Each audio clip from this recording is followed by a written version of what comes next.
진짜 어른이 되는 시간, 나를 위한 그림책 임리나.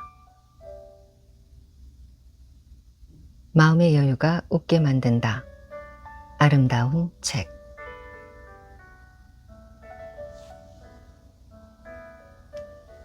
만약 누군가 당신에게 책의 용도가 무엇이라고 생각하는가 라는 질문을 한다면 어떻게 대답할 것인가? 책의 용도하면 가장 먼저 떠오르는 게 바로 읽기이다. 읽기를 통해서 지식을 쌓고 또 저자와 간접 대화를 한다는 다소 판에 박힌 대답을 생각할지도 모르겠다. 그렇지만 조금만 더 생각해보면 책의 재미있는 용도가 많음을 알게 된다. 표지가 두꺼운 하드커버 논문이라면 냄비 받침으로 아주 훌륭하다. 보통 석박사 논문을 쓰면 주위 사람들에게 돌리는데 받은 논문을 그냥 책꽂이에 꽂아두거나 아니면 냄비 받침으로 잘 쓴다는 사람들 이야기다. 실제로 주변에서 사용하는 사람을 본 적도 있다. 몇 년간의 피땀 어린 연구로 완성된 논문이 고작 냄비 받침으로 사용된다는 걸 알면 그 논문 저자의 기분은 어떨지 살짝 궁금하기도 하다. 그러나 모든 연구가 실생활에 요긴하게 쓰이지 못한다는 점을 참고할 때 냄비 받침은 뜨거운 물건을 안전하게 사용할 수 있게 도와주는 삶에 도움되는 실질적 역할을 한다고 생각할 수 있지 않을까? 종이가 귀하던 시절의 시골에서는 책을 불쏘시개로 사용하기도 했고 두꺼운 종이나 책으로 가구를 괴어 가구 수평을 맞추기도 했다. 나는 어릴 적 종이찍기를 너무 좋아해 부모님께서 아예 과오로 잡지를 던져주며 마음껏 찍게 했다는 얘기를 자주 들었다. 책은 기본적으로 읽어야 한다.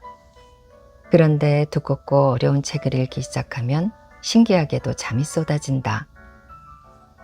시험 공부를 하기 위해 교과서를 펼쳤을 때 글씨는 눈에 들어오지 않고 눈꺼풀만 내려앉던 기억이 누구에게나 있을 것이다.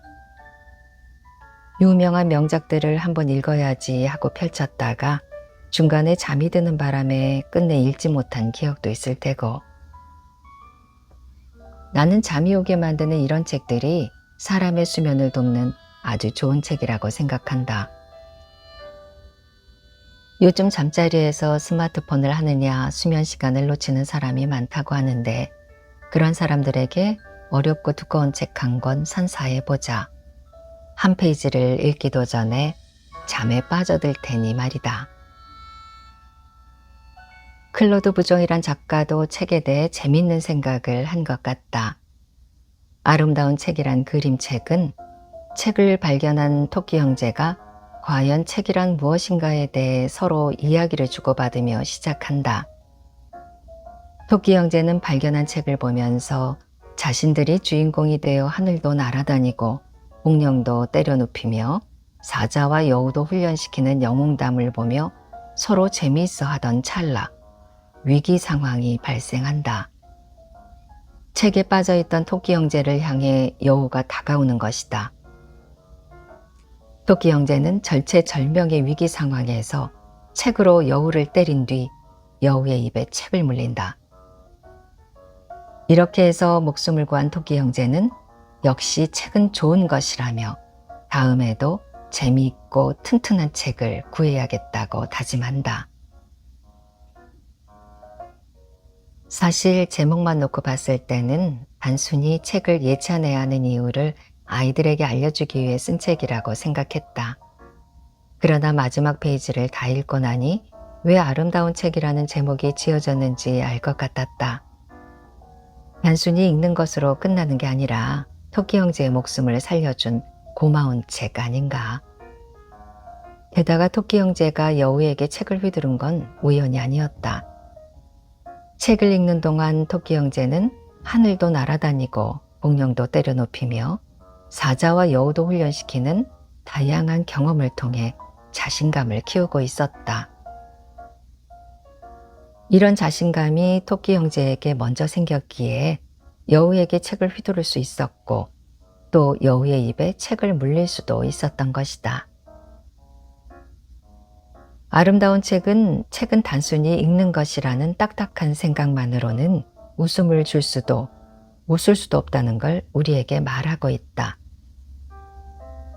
단순한 책 읽기에서 끝나지 않고 책의 기발한 사용 용도까지 이야기한 작가의 상상력이 읽는 독자들에게 뜻하지 않는 웃음을 선사하고 있다.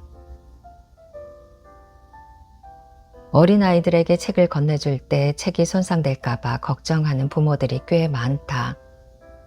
내가 도서관을 운영하면서 어린이집 아이들이 매주 도서관을 찾는 정기적 프로그램을 제안했을 때 책이 찢어지거나 손상될까봐 걱정하는 목소리가 가장 컸다. 나는 이런 일들이 아무런 문제가 되지 않는다고 생각한다.